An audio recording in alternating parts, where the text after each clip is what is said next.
Check out FlipsideGaming.com for all your gaming needs. Use the promo code HEROES to save 10% on all orders over $10 and support the channel at the same time. Hey there, it's John from Heroes and the Legends, and welcome to another edition of the Magic the Gathering Market Watch. And it is Rivals of Ixalan pre-release weekend. I hope you all get a chance to go out there, play with the new cards at your LGS. And you're seeing some definite impacts on the market due to the cards that were revealed last week. No doubt, we're going to talk about that. Now, we did a video yesterday looking at the actual Rivals of Ixalan singles. So we're not going to talk about those today, but I will link it at the end of this video in case you missed it. But don't worry, there's plenty of cards that already existed that are being impacted by the existence of some of the new cards. So we'll deep dive into all of that. But quickly before we get started, if you check out the description below, you'll find a few ways to help support what we do here at the channel, one of which is our Patreon page. And you'll also find links to products on Amazon. If you make any purchases, once you go through those links, we'll get a small percentage. And finally, Flipside Gaming also still is offering a promo code for our viewers. You can pick up Rivals there, and many, many other things. So check that out. Hopefully save yourself some cash. With that being said, let's get into it. We're going to start off, as we always do, with Standard and the top 5 cards that lost value this week. So a lot of the usual suspects here, some of the big ticket cards that have yet to prove themselves now as the meta is shifting. So those are going to be hard sells at this point. People are going to wait and see maybe the first week or two of competitive Magic to see if they're still putting up the same results. So let's jump in. We're going to start off, though, with number 5, which is actually Walking Ballista, down 31 cents to 11.50. Well, this is an interesting card because, yes, it has seen less play in Standard recently. I mean, a Braid came into the format. Now we're getting Shatter. We're getting Naturalize, among other things, to destroy artifacts. But what I like about Walking Ballista is you can still use that ability in response to those destroy spells.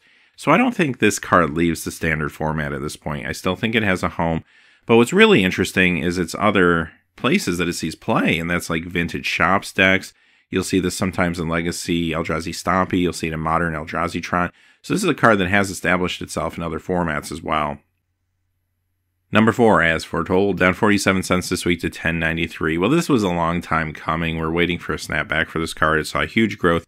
Not because of Standard play, but because of its Modern impact with the As Foretold Living End deck recently. That deck was the hot deck of the month for December, and there were a lot of players scrambling to pick these up.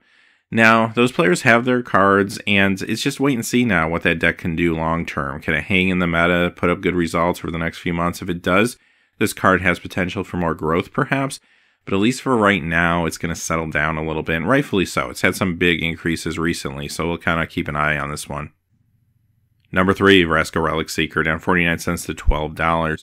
Now, she started to see a little bit of a fall off in gameplay towards the end of this meta, mostly due to the token decks falling out of competitive play. But still, she saw a ton of play in various energy decks and looked good there. So I do think this card has seen some drops due to less percentage of play, but that could change if she finds herself in an all-new deck in this meta. We'll have to kind of wait and see. The one thing that is going up against her, though, right now is the fact that Ixalan is super saturated right now in the market, so copies of this are pretty easy to come by. Number 2, Gideon of the Trials, down 52 cents to 9.39. So Gideon continues to slide. Gideon, I've talked about many times on the Market Watch, was just overhyped coming into the release of the first Ixalan set due to the rules change with Planeswalkers, but the card never really got there. The card has seen play, though, in Standard control decks and looks pretty good there. It's not a 4 of in those decks or anything like that, more of like a 2 of, but it could still see play in that capacity going forward in Standard. And as a matter of fact, I kind of think it will. Also still sees a little bit of Modern control play, too, here and there. Number 1, Chandra, Torch of Defiance, down 68 cents to 30.37. So she's been dropping pretty rapidly recently, mostly due to the fact that a lot of Kaladesh was printed, and there's a lot of copies out there. Players that play her in Standard, they have their copies, and there's still plenty more to go around in the market, and that leads to a softness in the value of the card. That's what you're seeing here. But Chandra has been a very successful card in past metas. I have no doubt she will be a very successful card in this upcoming meta. And again, much like some of the other cards we talked about today, has a foothold in some other places. For example, the Land Destruction deck or some Jund decks in Modern, as well as Legacy, even sometimes in Sneak Attack decks every once in a while. Top 5 Standard cards that have gained value this week. All right, here we go with some of the cards people are speculating on due to Rivals of Ixalan. Number 5, Gisath Sun's Avatar, up 23 cents to 4.89. So a small increase this week. This really isn't a card that's increasing due to Standard speculation or anything like that, although I have seen some brewers trying to put together some like reanimation style decks. I don't think they're going to get here in this next meta, but who knows, maybe in the future as more pieces come in. But this is more about Commander. The Ixalan set brought the dinosaur tribe into the spotlight, and a lot of people began putting together Commander decks. Well, this new set is bringing us a lot more dinosaurs. Those decks could get more interesting. As a matter of fact, they're also giving us 6 new Elder Legendary dinosaurs. And color-wise, they won't all work, obviously, at the same time, but we do get one more 3-color Legendary dinosaur like this one, and we also get one in each of the monocolors. So, a lot of people are just doing different things now in Commander, and if they didn't pick this up for some reason, they're picking it up now, and the price point's pretty good. Number 4, Koppenol, Warden of Waves, up 46 cents to $1.99. Now, I said this last week, but when Koppenol was on our list, I did make a note that, you know, out of all the tribes that got a push thanks to Rivals, Merfolk probably the biggest one, maybe followed by Vampires, but Merfolk got some amazing tools. I have no doubt there will be a competitive Merfolk tribal deck in Standard now. This will be a part of it, even though, again, remember, there's a lot of market saturation right now with Ixalan, so this card will increase, but don't expect crazy spikes or anything like that. Number 3, Resisaur Alpha, up 75 cents to $2.97, so pretty nice increase considering, again, we have an Ixalan rare, and the market's really, really saturated with this card. Not only is this card found in Ixalan packs, but you can also find this in the Explorers of Ixalan box set. Same version of the card from Ixalan, they pulled right out of the set, put it in there. There's a lot of extra copies of this thing out there, so it is saying something that it is seeing an increase, even if it's only 75 cents. So why is this? Well, Rivals of Ixalan again. The green Elder Legendary Dinosaur, which of course is Ghalta, Primal Hunger. This is an awesome card to enable that card to get out on the battlefield with haste. Basically, Ghalta costs 2 green and 10, however, it costs 1 less for every power you have on your battlefield. So this card alone, playing it for 5, gives you 7 power on the battlefield and gives all your other dinosaurs haste, essentially making Ghalta a 5-drop 12/12 trample haste creature. Seems pretty good. So the big question is, when it comes to the Gruul dinosaur deck, which never really got off the ground in the last meta, can something like that be a shot in the arm for that style of deck? I think it could be. I do think that deck has tons more potential now with the combo like this and some of the other new cards we've seen. Maybe it even evolves out of just Gruul colors, who knows. We'll have to kind of see where the brewers kind of take this and what's the best and strongest version of the deck. I also feel like Enrage may play a bigger role because there's a lot better Enrage in this set, a lot more Enrage and more Enrage enablers, which could help it too. So we'll watch this one, but I do think this card has some potential. Again, though, because of the copies out there, don't expect huge spikes even if it is successful. Number 2, Search for Iskanta, up 83 cents to $12.32. I mean, just an amazing card overall. Did great things for control decks in the previous meta. That's not going to change in the upcoming meta, and I do think control decks could even get better with the tools they're getting. And another card that has seen play in other places, Legacy Miracles, great place for this card, not to mention control builds in Modern.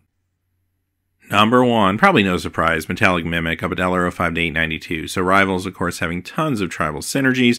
A lot of people speculating right now that this card will play a big role at some point in the upcoming meta, and I think that's probably a pretty safe guess. Whether it's Merfolk or Vampires or something else, I'm pretty sure this card will find a home. Alright, let's move on to Modern. And even Modern has some impacts due to some of these new cards. We'll be seeing that in a few moments, but let's look at the cards that lost value first. Number 5, Aether Vial from Modern Masters, down $1.63 this week to $37.04.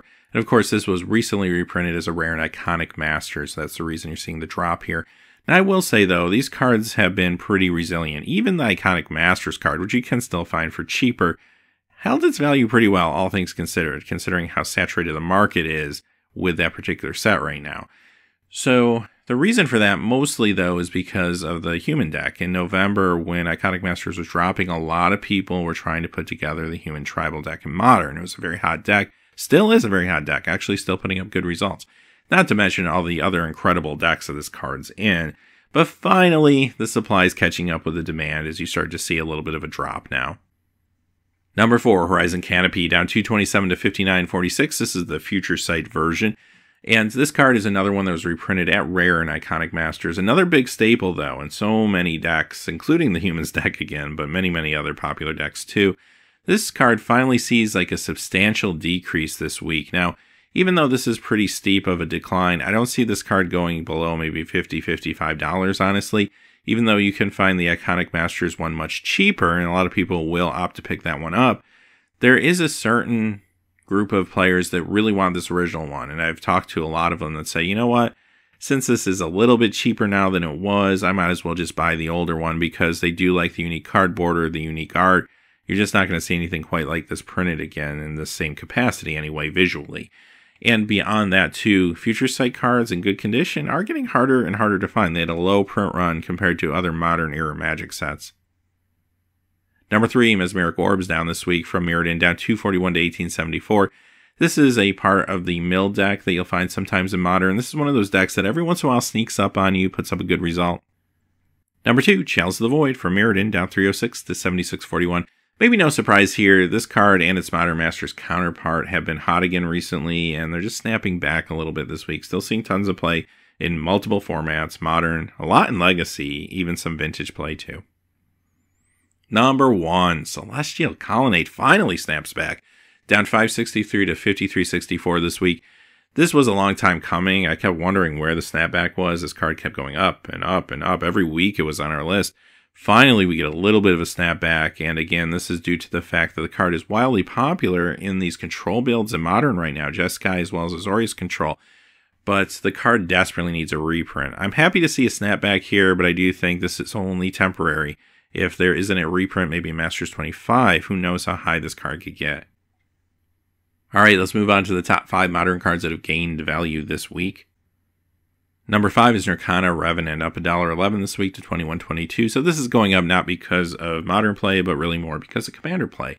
And again, there's a new spotlight on some of these vampires that are popular for Commander decks due to the fact that Rivals is bringing a whole array of new vampires to the format. So whenever that happens, people are going to start looking at those tribal builds, trying to improve them. And a lot of people bought into the vampire build recently because of the prepackaged deck that came out just a few months ago that was very popular. So you will see a lot of players in Commander trying to pick up some of these random vampires now, and this one gets a nice boost this week. Number 4, Besplendent Mentor.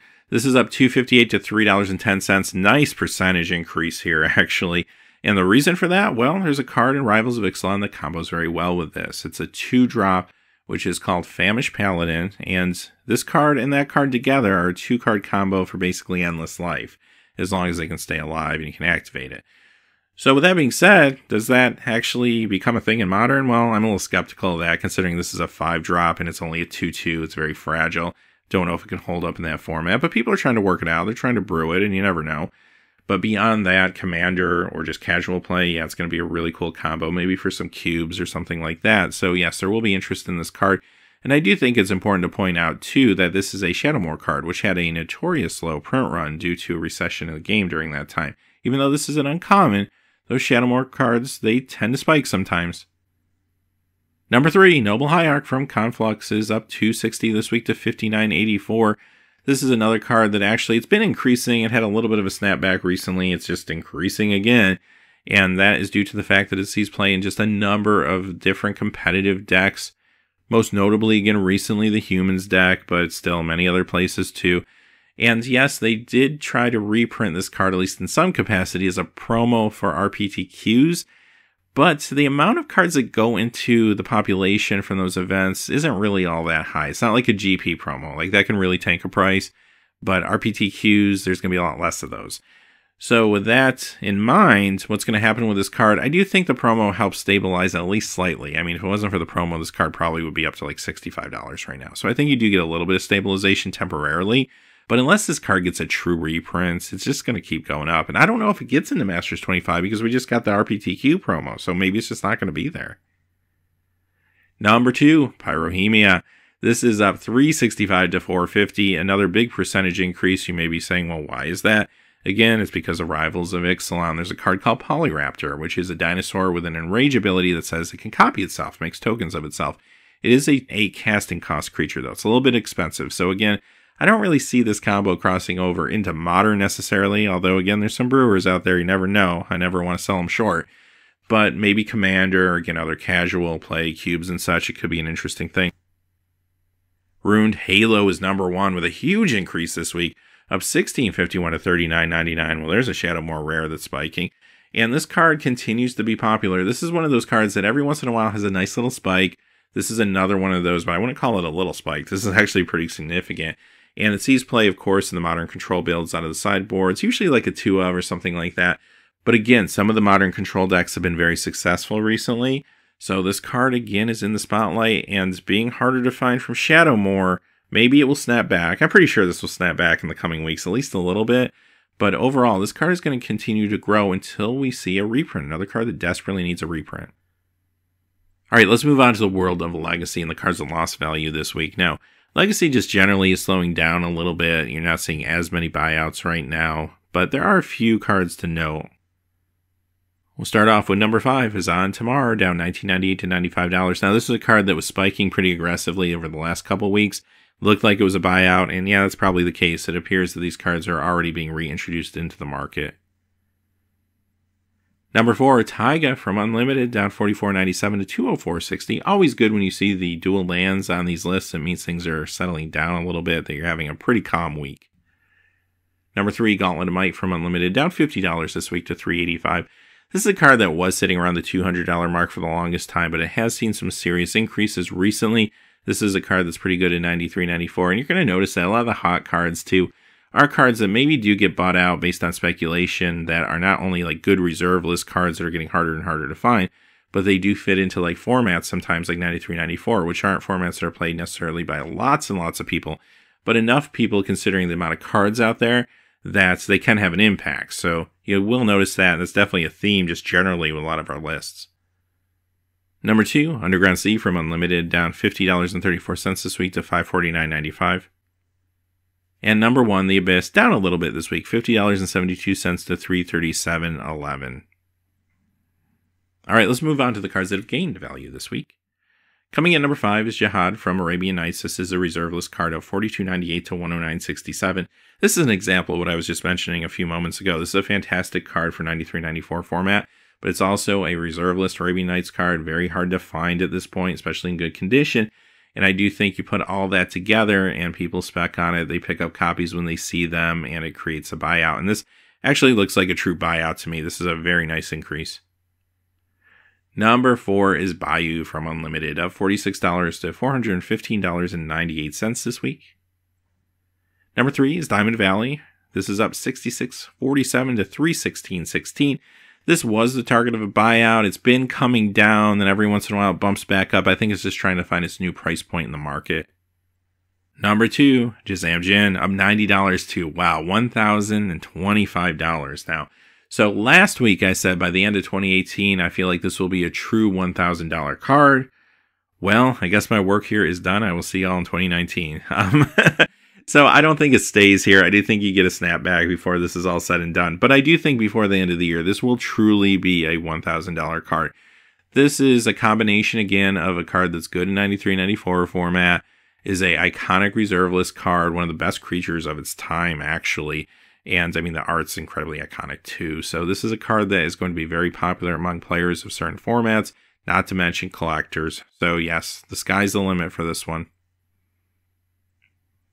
King Solomon is coming in at number 1, up $100 this week to $200. Now, this was a card that looked like the target of a buyout a couple weeks ago, and then it started to come back down like it was already being sold back to the market.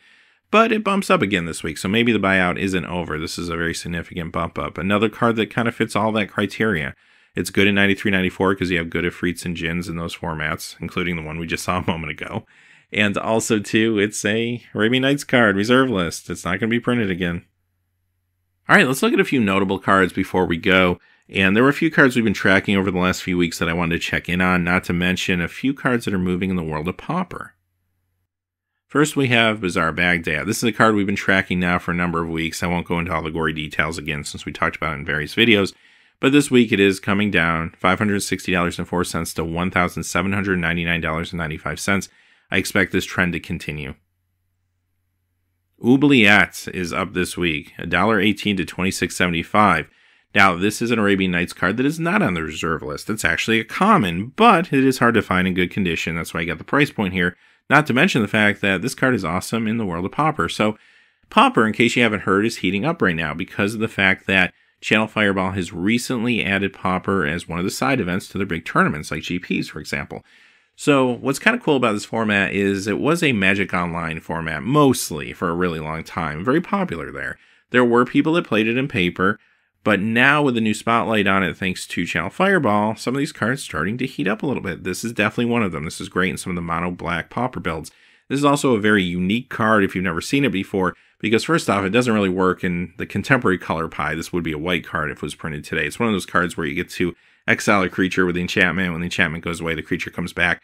But the reason this hasn't been reprinted yet, I think, is because there's an extra twist on it. Not only is it out of color pie for contemporary Magic, but also, too, it's very confusing rules-wise. And they did a good job. If you read the Oracle text, they actually broke it down pretty well. But it's not very intuitive, because when you get rid of the creature, you actually have to keep track of how many counters were on it, as well as the enchantments, so many auras. The auras also get exiled, so when the card comes back, it gets to bring back the auras and also the counters on it, which is actually kind of awesome, but it's really hard to explain in the rules text of a card. So I think that's going against it a little bit. Does this ever see a reprint? Who knows? I would like to believe at some point it does. It probably needs one.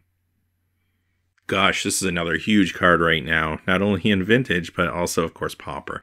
So all three versions of this card increasing in value this week. We're looking at the Dual Deck Anthology version up $2.80 to $8.50. The Mercadian Mask version, the original one, going up $3.01 to $5.56. And finally, Dual Deck Jace versus Chandra going up $3.54 this week to $8.45. Pretty crazy. A lot of eyes now on this format that haven't been on it before. So keep an eye on these cards for sure in the future. Strip Mine. This is from Antiquities. This is the small tower variant. It has a little tower on the side of the Strip Mine there. It's up $7.01 this week to $29.84. I just want to point this one out. It was a high percentage increase, and it might be a card to watch. I don't know if this is the beginning of a buyout or just some random market listings this week. Nicol Bolas from Legends up $20.02 this week to $1.39. I always like to point out when I see significant increases in some of these gold-bordered Legends from Legends. This one is not a reserve list Legend, but it is Nicol Bolas. I mean, this has been reprinted. You can find a cheaper version from, say, Chronicles if you're looking for one, but this card is still just super iconic, being the original one, and of course, lore-wise, a very iconic character. Old Man of the Sea from Arabian Nights up $37.05 to $219.99. Now, this increase didn't make any of our other countdowns, but it was significant enough I want to point it out, because again, it falls under the criteria. Arabian Nights, reserve list card. It looks like the beginning of a buyout. This has gone up a lot in the last 48 hours. Actually, it's gone up quite a bit in the last 24 hours. So next week, this might be on our list. It's very possible. So if you're wanting to get this card and you happen to find a cheap copy, you might want to do it this week before things get out of control. But yeah, again, another card that does see play, $93.94 as well. And finally, Library of Alexandria from Arabian Nights. I just wanted to check in on this card actually more than anything, because we have been following it over the last couple weeks. This week it is up $165.84 to $981.25. It had a big spike. It went down last week. It snaps back up this week. I think this card will probably stabilize less than what we're seeing right now, but it's not going to go down to where it was before that big spike. It's just too popular and iconic of a card. All right, with that being said, that's it for today. And let me know in the comments below how everything's going this weekend. I hope you're having a good time in your LGS. Let me know the crazy pulls you got, or maybe if you picked up any singles while you're at the store this weekend that you were interested in, or how your results went in your pre-release tournaments. I love to hear all that stuff. But until next time, hey, thanks for watching. Please remember to like, subscribe. Have a great day. Hey, thanks for watching. This video is made possible by the generous support of viewers like you on Patreon. Check out the description below for links to our Patreon page, as well as our Amazon affiliate store, where a small percentage of all sales will also help support the channel. Finally, if you haven't had a chance yet to subscribe, hit that subscribe button so you don't miss any new videos on Heroes and Legends. Talk to you again soon, and have a great day.